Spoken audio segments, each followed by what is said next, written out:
হ্যাঁ, আজকে রবিবারের এই দোয়া, সোমবারে এইটা পড়বেন, বৃহস্পতিবারে এই সূরা পড়বেন। আর বৃহস্পতিবার না পড়ে শুক্রবার পড়লে কী হবে আপনি বলেন তো? আল্লাহর কোরআন যখন পাবেন তখনই তো আপনি সব পাবেন। তো এগুলো আপনারা এর দ্বারা একটা সিলেবাস তৈরি করে মানুষকে কোরআন থেকে দূরে রাখছেন। আল্লাহর কাছে আপনারাও যাবেন, আমিও যাব, বলে রাখলাম, মনে রাখেন সামনে বিপদ আছে। আমার কাছে এমন একটা লোকের রাজশাহীতে আসে, সে তার শতালো বড় বোনের নাতি বিয়ে করছে, তারপরে তার সংসারে ছেলে মেয়ে বিয়ে MA পাস করছে। লোকটা এসে অজরে কাঁদছে যে কী করবো হুজুর, আমি কিচ্ছু করার নাই, আপনি এখন থেকে পৃথক হন আর আল্লাহর কাছে মাপ চাইতে থাকেন। তো এখন দেখেন এই সমাজে এখনও এমন মানুষ আছে যে বিয়া কাকে করতে হবে সেটাও মানুষ জানে না। এটার কারণটা কি? কারণ হলো কোরআন সম্পর্কে অজ্ঞতা। আপনি ছয় উসুল পড়েন, আপনাকে ছয় উসুল কে পড়তে বলছে? আল্লাহ না রাসূল না কে? আপনি কোরআনের ছোট একটা সূরা এটা মানুষকে পড়ে শোনান। আর কোরআনের এই ধারাবাহিক শিক্ষা, এটা তো পুরা কোরআন প্রচার করা এবং শেখা দুটোই ফরজ, এটা তো সুন্নত মুস্তাহাব না। কিন্তু আপনারা এই ফরজ আদায় না করিয়া আপনারা বেহেশতের দুয়ার খোলেন, দোজখের তালা বন্ধ করেন। হ্যাঁ, আর শনিবার কি সূরা পড়বেন, রবিবার কি পড়বেন, মঙ্গলবার কি পড়বেন, বৃহস্পতিবার কী পড়বেন, এগুলো আপনারা আবিষ্কার করেছেন। এগুলো আপনাকে কে বলেছে? চ্যানেলটি সাবস্ক্রাইব করে আমাদের সঙ্গেই থাকুন। আসসালামু আলাইকুম। আমরা সূরা মুমিনুনের 23 নম্বর আয়াত থেকে এখন আলোচনা করব ইনশাআল্লাহ। আউযু বিল্লাহি মিনাশ শাইতানির রাজিম, বিসমিল্লাহির রহমানির রহিম। ওয়ালাকাদ আরসালনা নূহান ইলা কওমিহি ফাকালা ইয়া কওমি ইবুদুল্লাহ মা লাকুম মিন ইলাহিন গায়রু আফালা তাত্তাকুন। আল্লাহ বলেন, নিশ্চয়ই আমি পাঠিয়েছি নূহ আলাইহিস সালামকে তার জাতির প্রতি, তার জাতির নিকটে।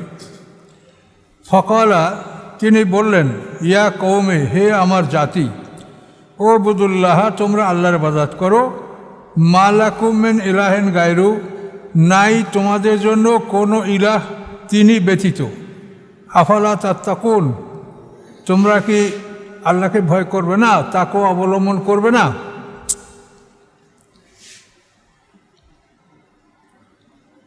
ফাকাল আল মালাউল্লাযীনা কাফারু, অতঃপর বললেন নেতারা, মালা মানে নেতৃস্থানীয় লোকেরা, ফাকাল আল মালাউ, অতঃপর বললেন জাতির নেতারা, কারা? আল্লাযীনা কাফারু, যে নেতারা ছিল কাফের, যারা অবিশ্বাস করেছে, মেন কওমি, তার জাতি হতে, অর্থাৎ তার জাতি হতে অবিশ্বাসী নেতারা বলল এর সার কথা, মা হাজা ইল্লা বাশারুম মিসলুকুম, নয় ইনি তোমাদের মতো একজন মানুষ ছাড়া আর কিছু। হাজা মানে এই, মা হাজা নয় এই মানুষটি, ইল্লা বাশারুম মিসলুকুম ব্যতীত একজন মানুষ তোমাদের মতো, ইরিদু সে চায়, আইয়া তাফাদ্দালা আলাইকুম, যে সে সম্মানিত হবে তোমাদের উপরে সম্মানিত হতে চায়। ওয়ালাউ শাআ আল্লাহু, যদি আল্লাহ ইচ্ছা করতেন, লা আনজালা মালাইকাতান, অবশ্যই আল্লাহ তাআলা ফেরেশতা নাজিল করতেন, মা সামেনা বেহাদা ফি আবাইনাল আউয়ালিন, আমরা শুনি নাই এই কথাবার্তা আমাদের পূর্ব পিতৃপুরুষদের মধ্যে। আবাইনা আমাদের বাপদাদার মধ্যে, আউয়ালিন মানে পূর্ব, অতীত পিতৃপুরুষের মধ্যে আমরা এরকম কথা শুনি নাই যে মানুষ আবার নবী রসুল হইতে পারে। ইন হুয়া ইল্লা রাজুলুম বে জান্নাতুন, নয় তিনি ব্যতীত একটি পুরুষ, এর মানে না, হুয়া তিনি, ইল্লা ব্যতীত, রাজুলুন একটা পুরুষ, নয় নন তিনি একটা পুরুষ ব্যতীত আর কিছু, বি জান্নাতুন, যার সাথে আসে জিন, পাগলামি, জিনের স্পর্শে যে পাগল হয়ে গেছে। ফাতারাব্বাসু বিহি হাত্তাহীন, তোমরা অপেক্ষা করো তার বিষয়ে কিছুকাল অপেক্ষা করো, তারপর দেখতে পাবে যে এই লোকটা পাগল, এর সাথে জিন আছে। কলা রব্বিন সুরনি বিমা কাযাবুন, পয়গম্বর বললেন, হে আমার রব, এই রব্বে এই যে জের না, এই নিচে একটা ইয়ে ছিল, রব্বি মানে আমার রব। হে আমার রব, উনসুরনি সাহায্য করেন আমাকে, বেমা কাজ্জাবুন উহার মোকাবেলায় যে তারা আমাকে মিথ্যা সাব্যস্ত করছে, আমাকে যে তারা মিথ্যা সাব্যস্ত করছে এই ব্যাপারে, এর মোকাবেলায়, এই বাইরের অর্থ মোকাবেলা, আপনি আমাকে সাহায্য করুন। তো পয়গম্বর এইভাবে আল্লাহর কাছে সাহায্য চাইল। আল্লাহ বলেন আওহাইনা ইলাইহি, আমি আদেশ করলাম তার প্রতি, আনেস নাইল ফুলকা, যে তুমি নির্মাণ করো একটি নৌকা, বে আয়ুন না আমার চোখের সামনে, বা ওয়াহিনা এবং আমার আদেশক্রমে। বে আয়ুনা মানে আমার চোখের সামনে, বা ওয়াহিনা এবং আমার আদেশক্রমে। আমি দেখছি আমার চোখের সামনে আমার আদেশক্রমে তুমি একটা নৌকা বানাও। ফাইজা যা আমরুনা, অথবা যখন আসলো আমার আদেশ, ফারাত তান্নুর, এবং প্রবল বেগে পানি বের হলো চুলা থেকে। তান্নুর, যে আপনার তন্দুর রুটি খান না, এই তন্দুর, তান্নুর মানে এই চুলা। আর ফারা মানে প্রবল বেগে, গাছ আউট, খারাপ প্রবল বেগে পানি বের হবে চুলা থেকে। তখন তুমি কি করবে? ফাসলুক ফিহা, তুমি প্রবেশ করাও ওই নৌকার মধ্যে, মিন করলে যাও যাইনে, প্রত্যেক জোড়া হতে, এসনাইনে দুটা, গরুর জোড়া, ছাগলের জোড়া, ভেড়ার জোড়া, যেগুলো পানিতে বাঁচতে পারে না, এই ধরনের প্রত্যেক জোড়া হতে দুটা তুমি নৌকার মধ্যে তোলো। ও আহলাকা, এবং তোমার পরিবার পরিজনকে তোলো, ব্যতীত সে সাবাকা আলাইহিল কাউল, যার উপরে আল্লাহর বাণী পূর্বে নির্ধারিত হয়েছে, অর্থাৎ কেনানকে তুলতে পারবে না আর তোমার স্ত্রী। ওয়ালা তুখাতিবনি ফিল্লাযিনা যালামু, এবং তুমি সম্বোধন করবে না আমাকে, মানে তুমি বলবে না কিছু আমাকে, ফিল্লাযিনা তাদের সম্পর্কে, যালামু যারা অত্যাচার করেছে, ইন্নাহুম মুগরাকুন নিশ্চয়ই তারা সবাই ডুবে যাবে। তো এখন নূহ আলাইহিস সালাম তার জাতির কাছে 950 বছর দাওয়াত দিয়েছেন, দাওয়াত পৌঁছিয়েছেন। তো কোরআনেই বলা আছে লাবেসা ফিহিম আলফা সানাতেন ইল্লা খামসিন আম্মা, 50,000 বছর তিনি জাতিকে সতর্ক করেছেন। এই নূহ আলাইহিস সালাম হলেন আদম আলাইহিস সালামের পরে খুব নিকটতম পয়গম্বর, 10ম পুরুষ। নূহ আলাইহিস সালামের পিতা লামাক, তার পিতা মুতাওয়াশা, তার পিতা আকনু, তার পিতা ইয়ারিদ, তার পিতা মাহলাবেল, তার পিতা কাবেন, তার পিতার নাম বানেশ, তার পিতার নাম শীষ, তার পিতার নাম আদম। এই আদম আলাইহিস সালামের 10 পুরুষের পয়গম্বর হলো নূহ আলাইহিস সালাম, এবং এনাকে বলা হয় শাইখুল আম্বিয়া, সমস্ত পয়গম্বরদের মধ্যে মুরব্বী। ইনি 1260 বছর হায়াত পেয়েছেন, 950 বছর তাবলীগ করেছেন। এর আগে নবুয়ত প্রাপ্তির তার বয়সটা এর পিছনে আরও যোগ হয়েছে, আর বন্যার পরে তিনি 260 বছর বেঁচে ছিলেন। তাকে দ্বিতীয় আদম বলে, আদমের সানি নূহ আলাইহিস সালাম। তো এই নূহ আলাইহিস সালাম যখন অস্থির হয়ে গেলেন, অর্থাৎ পয়গম্বর যখন আল্লাহর কাছে সাহায্য চায়, তখন মনে করবেন যে সেই জাতির ধ্বংস অনিবার্য। এখানে কথা কি বলা হলো? রব্বিন সুরনি, আল্লাহ আমাকে সাহায্য করেন। তো আল্লাহ তাআলা নূহ আলাইহিস সালামকে, অন্য জায়গায় আছে নূহ আলাইহিস সালাম দোয়া করলেন, নূহ আলাইহিস সালামকে আল্লাহ জানালেন ইন্নাহু লা ইউমিনু মিন কওমিকা ইল্লা মান কাদ আমানা, তোমার জাতীয়তে যারা ঈমান এনেছে আর কেউ ঈমান আনবে না। এই কথা যখন আল্লাহ তাআলা নূহ আলাইহিস সালামকে জানালেন, তখন তিনি জাতির জন্য বদদুয়া করলেন। ওয়াকালা নূহুর রব্বি লা তাযার আলাল আরদি মিনাল কাফিরিনা দাইয়ারা। নূহ আলাইহিস সালাম বললেন, হে আমার রব, কাফেরের একটা ঘরও আপনি অবশিষ্ট রাখবেন না, সবাইকে ধ্বংস করেন। কেন? ইন্নাকা ইন তাযারহুম, যদি আপনি তাদেরকে ছেড়ে দেন, ইউদিল্লু ইবাদাকা, তাহলে তারা আপনার বান্দাদেরকে বিপদগামী করবে। ওয়ালা ইয়ালিদু ইল্লা ফাজরান কাফারা, এবং জন্মাবে না তারা কাফের পাপী ছাড়া আর কিছু। তারা কাফের পাপী ছাড়া আর কিছু জন্মাবে না। তার কারণ নূহ আলাইহিস সালামের জাতি এভাবে তার সন্তানদেরকে বলতো যে, এই বেটা দেখ, এই লোকটাকে আমি বিশ্বাস করি নাই, আমার বাবা আমাকে মানা করছে, কাজেই তোরা এই লোকটাকে বিশ্বাস করবি না এবং তোর সন্তানদেরকে ওসিয়ত করবি তারাও যেন একে বিশ্বাস না করে। এইভাবে তারা অবিশ্বাসের এমন একটা পালা সৃষ্টি করছিল, যার জন্য আল্লাহ জানিয়ে দিলেন যে তাদের মধ্যে মানে কোনো মানুষ আর নূতন করে ঈমান গ্রহণ করবে না। তখন নূহ আলাইহিস সালাম বদদোয়া করলেন জাতির জন্য। এই বদদোয়া করার পরে তার বদদোয়া আল্লাহ কবুল করলেন, কিন্তু বন্যাটা আসলো 20 বছর পর। বদদোয়া করার সাথে সাথে বন্যাটা আসে নাই। 20 বছর পর আল্লাহ বললেন নূহ আলাইহিস সালামকে যে তুমি একটা শাল গাছ লাগাও। তো একটা শাল গাছ লাগালেন আল্লাহর হুকুমে। 20 বছরে সেই গাছটা এত বড় হলো যে একটা গাছের তক্তায় নূহ আলাইহিস সালামের 300 হাত লম্বা, 50 হাত চওড়া, 30 হাত উঁচু, এই একটা গাছের তক্তায় সব নৌকাটা তৈরি হয়েছিল। এবং এই নৌকাটা আল্লাহর সামনে, আল্লাহর হুকুমে, তো এখানে বলছে আল্লাহ আমার চোখের সামনে আমার ওহীক্রমে আদেশ করে তো নৌকাটা নির্মাণ করো। এই নৌকাটার বক্ষস্থল ছিল জুজুয়ের তাইরে, পাখির সিনার মতো, কবুতরের সিনা, ঘুঘুর পাখির সিনা। এই নৌকার বক্ষস্থলটা এটা ছিল পাখির সিনার মতো। এই আকৃতির নৌকা কিন্তু এখনও, জাহাজগুলি সবই কিন্তু এই আকৃতির, মানে পাখির বক্ষস্থলের মতো। নিচে যে বিশাল একটা লৌহদণ্ড থাকে, যে বরফ টরফ অন্য কিছু আসে যেন এইটার ধাক্কায় সেটা হয়, অপসারিত হয় বা জাহাজে আঘাত না লাগে।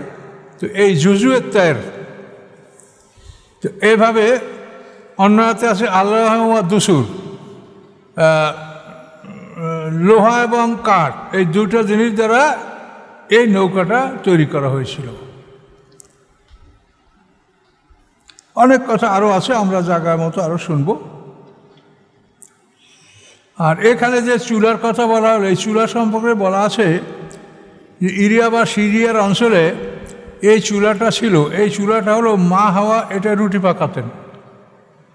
তো এই মা হাওয়ার এই রুটি পাকানো চুলা, এটা পয়গম্বরদের একটা মানে পরিত্যক্ত বস্তু, এটা পর্যায়ক্রমে এদের কাছে ছিল। তো এই চুলাটার থেকেই যখন প্রবল বেগে পানি বেরিয়ে আসলো, তখন আল্লাহ বললেন যে বন্যা শুরু হয়েছে, তুমি এখন প্রস্তুত হও। সামনে আল্লাহ কি বলেন, ফায়জাস্তাওয়াইতা, অথবা যখন আপনি আরোহণ করবেন নৌকায়, যেমন সুম্মাস্তাওয়াইলা সামা, আল্লাহ আকাশে সিংহাসনে আরোহণ করেছেন না, ওই রকম শব্দটা। ফায়জাস্তাওয়াইতা, যখন আপনি আরোহণ করবেন নৌকায়, আন্তা আপনি, অমাম মাকা, এবং যারা আছে আপনার সাথে, অমাম মাকা, এবং যারা আছে মাকা আপনার সাথে, আলাল ফুলকে নৌকার উপরে। যখন আপনারা নৌকার উপরে চড়বেন, আরোহণ করবেন, তখন বলবেন কি, ফাকুল আলহামদুলিল্লাহ, আপনি বলুন আলহামদুলিল্লাহ, সমস্ত প্রশংসা আল্লাহর, আল্লাহজি যিনি নাজ্জানা, মুক্তি দিয়েছেন আমাদেরকে, মিনাল কওমিজ জালিমিন, জালেম সম্প্রদায় হতে। নৌকায় উঠে আপনি এই দোয়া পড়বেন। আর কি বলবেন, অকুল রব্বে, এবং আপনি বলুন রব্বে, হে আমার রব, আনজিলনি, অবতরণ করান আমাদেরকে, আমাকে, মুনজালাম মুবারাকান, একটা বরকতময় স্থানে, ওয়ান্তা খায়রুল মুনজিলিন, এবং আপনি সবচেয়ে সুন্দর অবতরণকারী। আমাদেরকে একটা বরকতময় সুন্দর জায়গায় আপনি অবতরণ করান।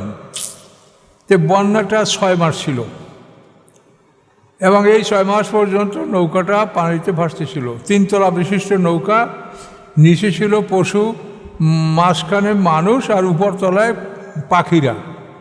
এই 3 তলা বিশিষ্ট নৌকাটা 300 হাত লম্বা, 50 হাত চওড়া, 30 হাত উঁচা, 10 হাত করে এক একটা পাটাতন ছিল।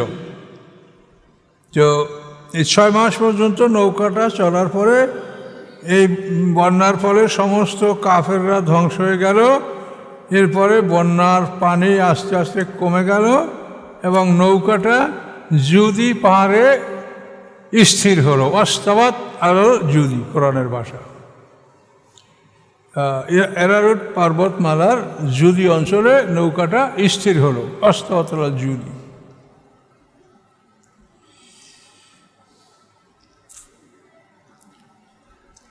ইন্না ফি যালিকা লা আয়াতিন ওয়া ইন কুন্না লা মুবতালিন, নিশ্চয়ই এর মধ্যে রয়েছে নিশানাসমূহ, দৃষ্টান্তসমূহ। এবং ওয়াইন কুন্না মানে নিশ্চয়ই আমি আল্লাহ ছিলাম, লা মুবতালিন পরীক্ষাকারী, তাদেরকে আমি পরীক্ষা করেছি। পয়গম্বরের সাথে বেয়াদবি করার ফলটা এই তারা ভোগ করেছে। সুম্মা আংশা নামে বাদিম কারনান আখারিন, অতঃপর সৃষ্টি করেছি আমি তাদের পরে কারনান আখারিন, অন্য জাতি।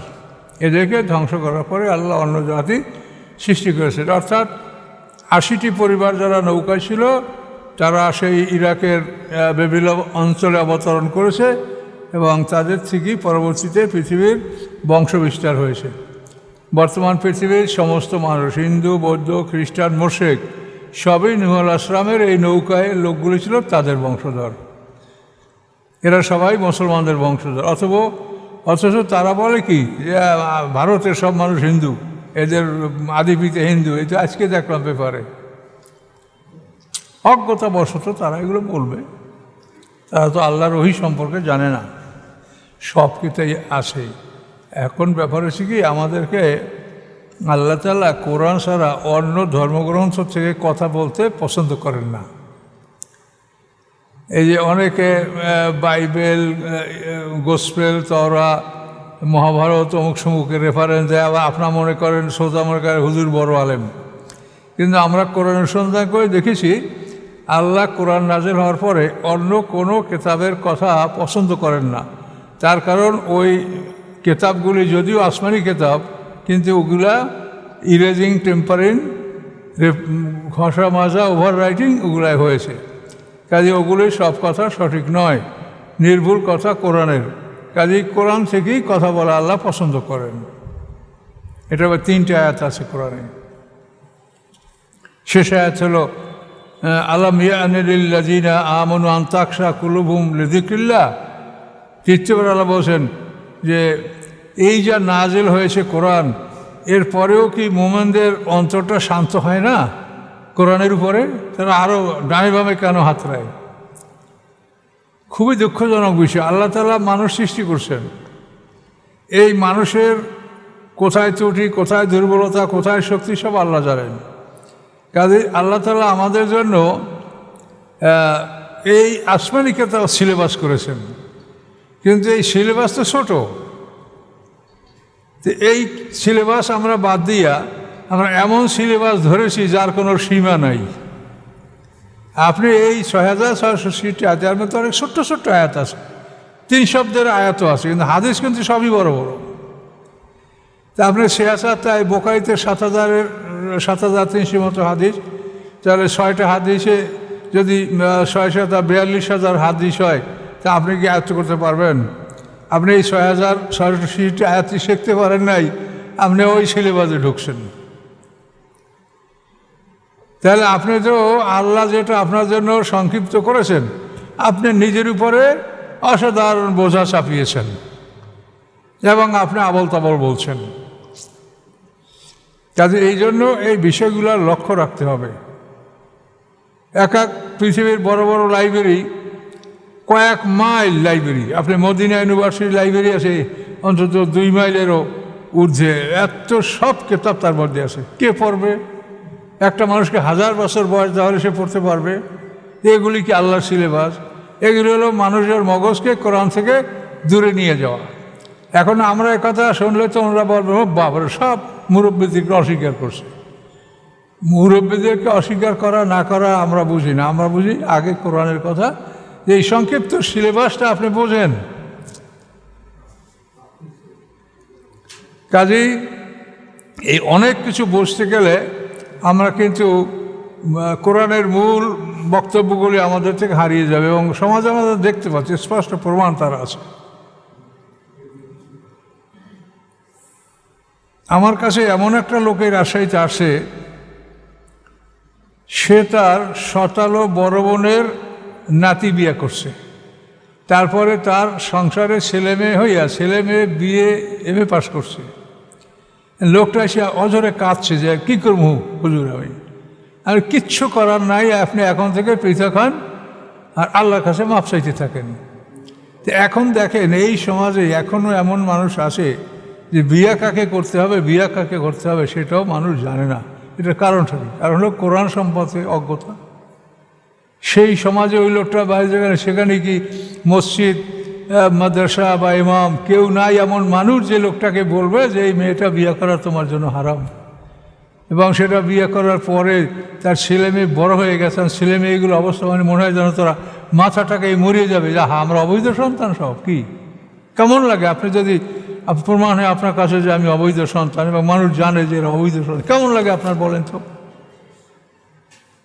এত বড় ভুল এখনও সমাজে হচ্ছে, একমাত্র কারণ হলো আমরা কোরআনকে বাদ দিয়ে অন্য কিছু সিলেবাস করে এগুলো নিয়ে বসে থাকি। আপনি ছয় উসুল পড়েন, আপনাকে ছয় উসুল কে পড়তে বলছে? আল্লাহ না রাসূল না কে? আপনি কোরআনের ছোট একটা সূরা এটা মানুষকে পড়ে শোনান। আর কোরআনের এই ধারাবাহিক শিক্ষা, এটা তো পুরো কোরআন প্রচার করা এবং শেখা দুটোই ফরজ, এটা তো সুন্নত মুস্তাহাব না। কিন্তু আপনারা এই ফরজ আদায় না করিয়া আপনারা বেহেশতের দুয়ার খোলেন, দোজখের তালা বন্ধ করেন। হ্যাঁ, আর শনিবার কি সূরা পড়বেন, রবিবার কি পড়বেন, মঙ্গলবার কি পড়বেন, বৃহস্পতিবার কী পড়বেন, এগুলো আপনারা আবিষ্কার করেছেন। এগুলো আপনাকে কে বলেছে? আপনি কোরআন সম্পর্কে মানুষকে জ্ঞান দিচ্ছেন না, আপনি খালি দোয়া শিখেই যাচ্ছেন ভাইরাল বক্তাদের। হ্যাঁ, আজকে রবিবারের এই দোয়া, সোমবারে এইটা পড়বেন, বৃহস্পতিবারে এই সূরা পড়বেন। আর বৃহস্পতিবার না পড়লে শুক্রবার পড়লে কী হবে আপনি বলেন তো? আল্লাহর কোরআন যখন পাবেন তখনই তো আপনি সব পাবেন। তো এগুলো আপনারা এর দ্বারা একটা সিলেবাস তৈরি করে মানুষকে কোরআন থেকে দূরে রাখছেন। আল্লাহর কাছে আপনারাও যাবেন, আমিও যাব, বলে রাখলাম, মনে রাখেন সামনে বিপদ আছে। এই কোরআনকে যারা ফেলে রেখেছেন আর ওই সমস্ত ট্রেনিং দিচ্ছেন আপনারা আন্তর্জাতিক খ্যাতি সম্পর্ক বক্তা, মনে রাখেন আল্লাহর কাছে যেতে হবে। এখনও ফিরে আসেন, পুরা কোরআনকে মানুষের মধ্যে প্রচার করার চেষ্টা করেন, মুক্তি পেতে আল্লাহর কাছে মাফ চান। আরসালনা ফিহিম রাসূলাম মিনহুম, আমি পাঠিয়েছি তাদের মধ্যে রাসূল। এখানে রাসূলান একজন রাসূল, আমি পাঠিয়েছি তাদের মধ্যে একজন রাসূল, মিনহুম তাদের মধ্যে হতে। কি খবর নিয়ে পাঠিয়েছি? আন ইবুদুল্লাহ, যে তোমরা আল্লাহর ইবাদত করো, মা লাকুম মিন ইলাহিন গায়রু, নাই তোমাদের জন্য কোনো ইলাহ আল্লাহ ছাড়া। আফালা তাত্তাকুন, তোমরা কি ভয় করবে না?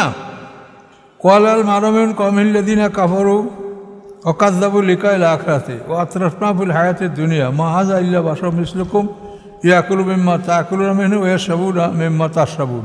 এই আগের আয়াতের সাথে এটাও অনেকটা মিল আছে। জি, তো পয়গম্বর যখন দাওয়াত দিলেন আনা ইবুদুল্লাহ, তাই না? এটা তো সমস্ত পয়গম্বরের এক দাওয়াত, আনা ইবুদুল্লাহ। ক্বালাল মালাউ মিন কওমিহি, তখন বললেন নেতাগণ তার জাতির। কোন নেতাগণ? আল্লাযিনা কাফারু, যারা অবিশ্বাস করেছে, ওয়া কাযযাবু লিকাইল আখিরাতি, এবং অস্বীকার করেছে পরকালের সাক্ষাৎকে। পরকালে যে আল্লাহর সাথে সাক্ষাৎ করতে হবে এটাকে তারা অস্বীকার করেছে, বলে এগুলো কিছু হবে না। ওয়া আতরাফনাহুম ফিল হায়াতিদ দুনিয়া, আল্লাহ বলেন প্রাচুর্য দান করেছি আমি তাদেরকে দুনিয়ার জীবনে। আতরাফনা মানে প্রাচুর্য দান করা, ধন সম্পদ, লোকজন, মজলিস, ছেলে মেয়ে সব দিক দিয়ে তাদেরকে আল্লাহ তাআলা প্রাচুর্য আধিক্য দান করেছেন। ও আতরাফনাহুম ফিল হায়াতিদ দুনিয়া, প্রাচুর্য দান করেছেন তাদেরকে আল্লাহ তাআলা দুনিয়ার জীবনে। তারা বলে, কি বলে? মা হাযা ইল্লা বাশারুম মিসলুকুম, নয় ইনি ব্যতীত একজন মানুষ তোমাদের মতো। মা হাযা নয় ইনি, ব্যতীত, ইল্লা মানে ব্যতীত, বাশারুম মিসলুকুম একজন মানুষ তোমাদের মতো, তোমাদের মতো একজন মানুষ ব্যতীত ইনি আর কিছু নন। ইয়াকুলু মিম্মা তাকুলুন, তিনি খান, খাদ্য গ্রহণ করেন, মিম্মা হুয়াতে তা করুন, যার থেকে তোমরা খাদ্য গ্রহণ করো। তোমরা যা খাও উনিও তাই খান, কি খাবেই তো। ওয়াশরাবু মিম্মা তাশরাবুন, এবং তিনি পান করেন গুহা হতে যা তোমরা পান করো। তো ওনারা মানে নবী রাসূল আসমান যে খানা আনবে নাকি? নবী রাসূল তো বলছেন যে আমরা তোমাদের মতো মানুষ, কাজে ব্যবধান হলো আমাদের কাছে ওহি আসে, তোমাদের কাছে আসে না। তো এখন এরা দলিল দিল কি যে ও তোমরা যা খাও তাই খায়, তোমরা পান করো তাই পান। সে কী করে নবী হয়? নাউযুবিল্লাহ। ওয়ানেন আলায়ন আতাতুম বাশারাম ইসলাম ইন্না ইযাল্লাহ খাসিরুন, যদি আনুগত্য করো একজন মানুষের তোমাদের মতো, নিশ্চয়ই তোমরা তখন অবশ্যই ক্ষতিগ্রস্তদের অন্তর্ভুক্ত হবে। 35 নম্বর আয়াত, আয়াদুকুম আন্নাকুম ইযা মুততুম অকুনতুম তুরাবাম ইজামা। আয়াদুকুম, তারা কি তোমাদেরকে, পয়গম্বর কি তোমাদেরকে ভয় দেখাচ্ছে যে আন্নাকুম, নিশ্চয়ই তোমরা ইযা মুততুম, যখন মরে যাবে, অকুনতুম তুরাবা, এবং তোমরা মাটিতে পরিণত হবে, ইজামা, এবং হাড্ডিতে পরিণত হবে, আন্নাকুম মুখরাজুন, নিশ্চয়ই তোমরা বহিষ্কৃত হবে, তোমাদেরকে বের করা হবে। এটা কি বলছে? ভয় দেখাচ্ছে? হায়হাতা হায়হাতা, বহুদূর বহুদূর, লেমা তুয়াদুন, যা তোমাদেরকে প্রতিশ্রুতি দিচ্ছে পয়গম্বর। পয়গম্বররা প্রতিশ্রুতি দিচ্ছে, এটা বহু দূরের কথা, এটা সম্ভব না। এন হিয়া ইল্লা হায়াতুনা দুনিয়া, নয় হিয়া আর কিছু এই দুনিয়ার জীবন ছাড়া। এই দুনিয়া, এখানে খাও পরো আনন্দ করো মরে যাও, আর শেষ। নয় হিয়া ব্যতীত হায়াতুর দুনিয়া, দুনিয়ার জীবন ছাড়া আর কিছু নয়। নামুত নাহি, এখানে আমরা মরি বাঁচি।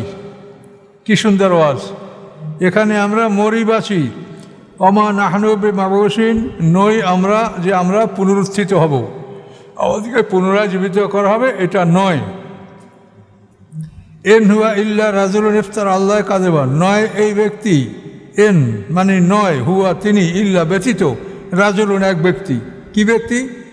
ইফতার আল্লাহ কাযিবা, যে আল্লাহর উপরে মিথ্যা রচনা করেছে। নাউযুবিল্লাহ, পয়গম্বর আল্লাহর উপরে মিথ্যা রচনা করে। ওমা নাহনু লাহু বিমুমিনিন, আমরা তার উপরে বিশ্বাস করব না।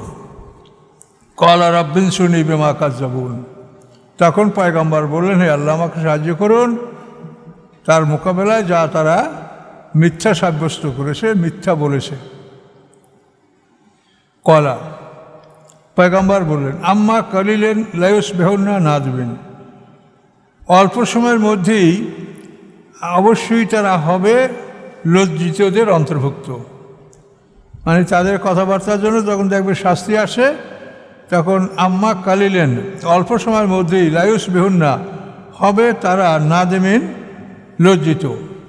ফাখাযাতুহুমুস সাইহাতু বিল হাক্কি, অতঃপর পাকড়াও করলো তাদেরকে একটি বিকট শব্দ, বেল হাক্কে সত্য সহকারে।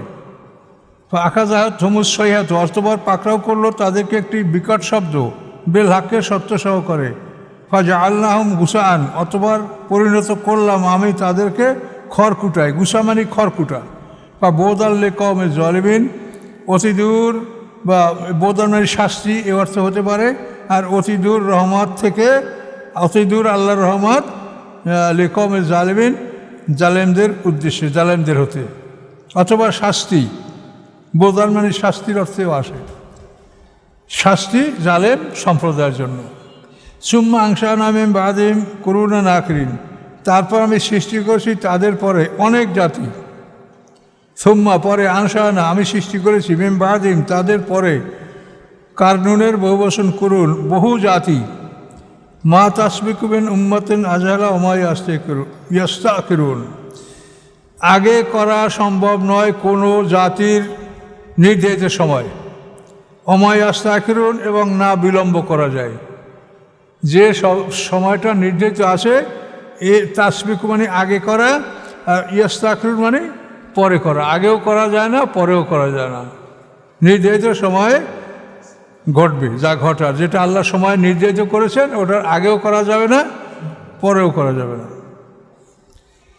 সুম্মা আরসালনা রুসুলুনা তাতরা, আল্লাহ বলেন তারপর আমি পাঠিয়েছি আমার রসুলগণ অবিরাম। তাতরা মানে কি? অবিরাম, একের পর এক, একের পর এক।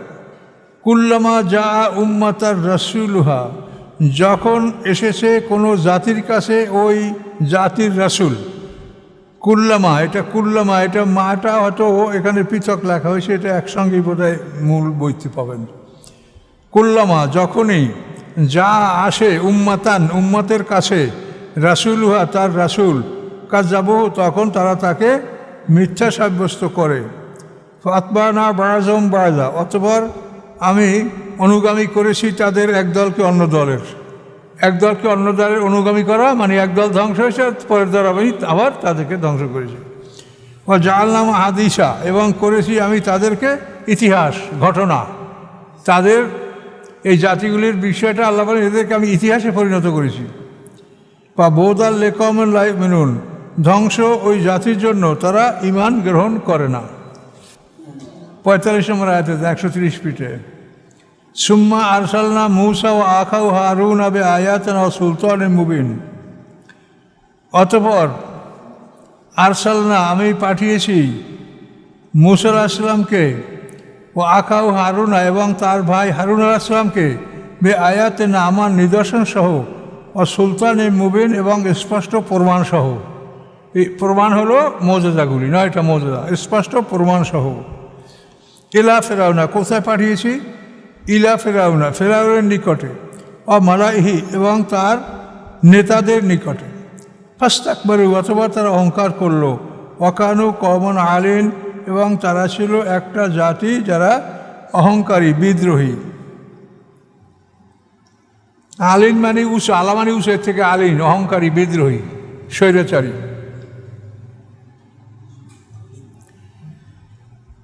ফকালু, ফিরআউন সম্প্রদায় বলল, আর নুমিনুল বাশারাইনে, আমরা কি ঈমান আনবো দুইটা মানুষের প্রতি, মূসা আর হারুন, মিসলিনা, যারা আমাদের মতো। ও কওমুহুমা লানা আবিদুন, অথচ তাদের দুজনের জাতি আমাদের গোলাম। বনী ইসরাঈল, মূসা হারুনের জাতি, তারা আমাদের গোলাম। কাজে এই দুইটা লোককে কি আমরা নবী মানবো, তাদের ঈমান আনবো? ফাকাযযাবুহুমা, অথবা তারা উভয়ই দুজনকে তারা অস্বীকার করলো। ফাকাযযাবুহুমা ফাকানু মিনাল মুহলাকিন, এবং তারা হয়েছিল ধ্বংসকারীদের অন্তর্ভুক্ত। ফাকানু মিনাল মুহলাকিন। ওয়ালাকাদ আতাইনা মূসাল কিতাবা, অবশ্যই আমি দিয়েছি মূসা আলাইহিস সালামকে কিতাব, লাআল্লাহুম ইয়াহতাদুন, যাতে তারা হেদায়েত গ্রহণ করতে পারে, তার জাতি হেদায়েত গ্রহণ করতে পারে। ওয়া জাআলনা ইবনা মারিয়ামা ওয়া উম্মাহু আয়াতান, করেছি আমি মরিয়ামের পুত্রকে, ইবনা মারিয়াম ঈসা আলাইহিস সালাম, করেছি আমি মরিয়ামের পুত্রকে, উম্মাহু, এবং তার মাকে, আয়াতান, একটা নিদর্শন। তার মাও একটা নিদর্শন, ঈসা আলাইহিস সালাম একটা নিদর্শন। তার মাকে জান্নাতি খাবার দিয়ে আল্লাহ লালন পালন করেছেন। মরিয়ামকে করেছি আমি, ইবনে মরিয়ামকে এবং তার মাকে, আয়াত, একটা নিদর্শন। আবাইনাহুমা, এবং আশ্রয় দিয়েছি আমি উভয়কে, এলা রাবাতেন, একটা টিলায়। রাবা মানে উঁচু জায়গা, টিলা। জাতা কারারেন, যেটা বসবাসযোগ্য, ও মাইন, এবং ঝর্ণা বিশিষ্ট, বসবাসযোগ্য উঁচু টিলা, এবং সেখানে ঝর্ণা ছিল। তো এটা হলো ঈসা আলাইহিস সালামকে ছোটোবেলায় ইহুদিরা হত্যা করতে চেয়েছিল। ঘটনাটা এরকম ঘটেছে যে ঈসা আলাইহিস সালাম তো বাল্যকাল থেকেই নবী, খেলার সাথীরা খেলাধুলা করছে। তো এই খেলাধুলা করার পরে ওদেরকে বলছে, এই তোমার জন্য তোমার মা এই খাবার তুলে রাখছে, তুমি তোমার মা চাই নেবা। এখন রাত্রে মা মনে করছে যে ছেলে মেয়েকে এই খানাটা এখন দিব না, এটা ভরে দিব। এরকম অনেক সময় মহিলারা মনে করে যে এই খাবারটা ভরে দিয়ে আমরা সকালের খাবারটা খাবো। এখন রাত্রে ওই খাবার দেয় নাই।